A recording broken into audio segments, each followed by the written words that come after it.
Mary Magdalene is a name that is not new to many of the women, and we have people also who are called Mary Magdalene. And we want to look at this dear lady and really how she went through life.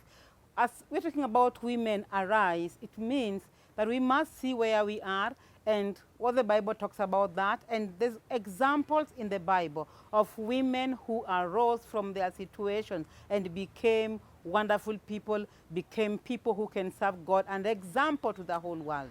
Mary Magdalene sought audience with Jesus. She was known for bad things. She was a known person. Her name was known. And this particular day, Jesus was welcomed by a Pharisee on lunch. There was a luncheon somewhere. And Mary Magdalene was not really invited, but she walked into the meeting and she went straight to where Jesus was. I am talking about the book of Luke chapter 7. And as she approached Jesus, she went to where Jesus was. She knelt down, weeping, crying, and she had her alabaster jar of perfume. She broke it and poured it on Jesus' feet and used her hair to wipe Jesus' feet. What is this alabaster jar? In those days, when a girl reached the age of getting married, she was given an alabaster jar, and she filled it with perfume. She filled it. Why?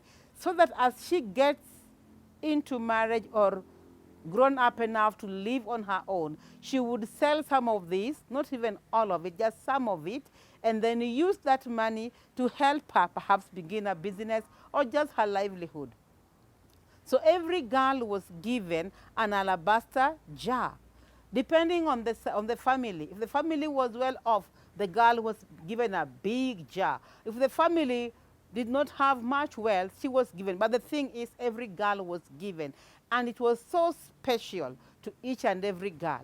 And Mary Magdalene, having kept her jar for all the years that she had lived, and this particular time remembering the goodness the Lord had done to her, she went to where Jesus was. And right there, she could not speak a word. You know, there are those things that happens to you that even you don't have a word to say, but her action spoke it all. She could not have said, oh, Jesus, thank you, or this and that, because people had known her for very bad things. And the time she's kneeling down, pouring this nice perfume in Jesus' feet and wiping it with her hair, what are the disciples say? That oil she has poured there, that perfume, is enough to pay salary or to feed people for a whole year. Meaning it was really expensive. It was really something worth. And the Pharisee who had invited Jesus into his home says, if this man was a prophet, and he's referring to Jesus, he would have known who this lady is who is touching his feet. Already he had formed a voice, had formed something about Jesus, and now he said if Jesus was really a prophet, he would have chased this woman away long time ago, even before she knelt down to weep and cry there. According to this Pharisee, whatever Mary Magdalene was doing really didn't matter. It was like a drama or acting or something of that nature. But look at how Jesus received Mary Magdalene. She let her continue weeping and wiping his feet with her hair. She valued, she received her gently. She saw the heart, she saw the tear, she saw what really came out of her. She saw the gratitude. Jesus saw the gratitude that came out of Mary Magdalene. And therefore, whatever people said, Jesus just kept quiet. And at the last minute, Jesus said that the name of this woman will be mentioned everywhere the gospel is preached, all over the world. And I'm talking about her because Jesus said so. And it's because of the way she arose. Yes, she knew, I have not been good. She knew, I have not done the best. But here I am. Jesus have had mercy on me. It doesn't matter how the world sees me. It doesn't matter how my friends look at me. It doesn't matter how the men around me look at me, how the leaders are judging me. I will arise. I will pick up my broken pieces and I'll take them to the Lord. And what I know is that he will put them together again. I will have my head up and I will face the world. I will face the crowd. I will face people. Yes, I have not been good, I accept. But because Jesus has changed my life, now the world must know. And that is how Mary Magdalene reasoned, and she picked up herself and straight away went to where Jesus was. That room was packed. That house was packed. Pharisees were the best, were the richest people in the land. And they were also the people who were well educated. And therefore, his house was not just a small house in a corner somewhere. It was a known place. There were crowds. Jesus' disciples were right there. But Mary Magdalene decided, yes, the crowd is there. I will go and face them. I will go, and they will know that my life has changed. Dear woman, you know where the Lord has picked you from. You know where the Lord has taken you from. Do not let the world, shut you down. Arise from your situation. Do not let your friends shut you down that anyway, we know you. You have not been good and you'll never be good. Don't hear those voices. Just arise as a woman, go to the Lord. When Mary Magdalene went to the Lord, people spoke all manner of things, but Jesus received her, and her life changed for the better. She broke her alabaster jar.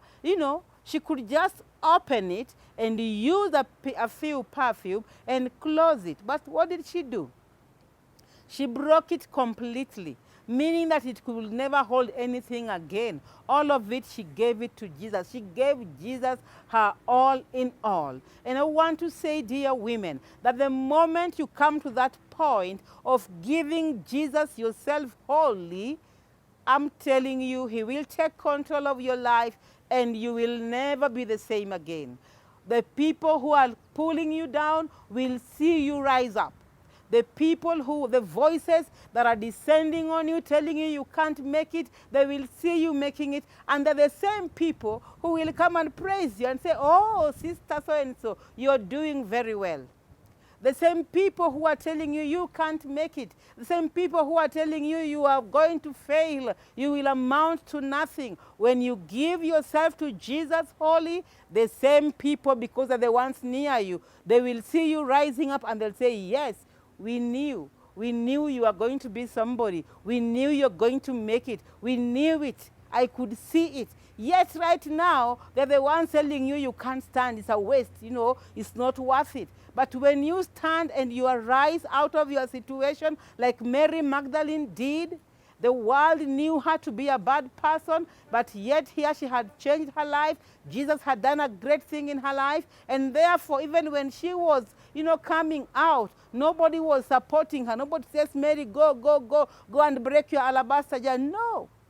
Nobody saw it as important. They felt it could have been sold for something else. It could have been turned into money to do other things. But she knew it is Jesus who has changed my life, and unto him I will go. And when she went to Jesus, things didn't remain the same. We are reading about this great act that she did because she arose out of her problems. My dear lady, you can arise from those problems. You can arise from your current situation and turn to Jesus, and he will make you a victor. And the others will see you and say, yes, you have made it. Show us the way. The only way is through Jesus Christ. I love you so much, and it's always a pleasure to be with you. God bless you, and keep arising. The Lord is on your side.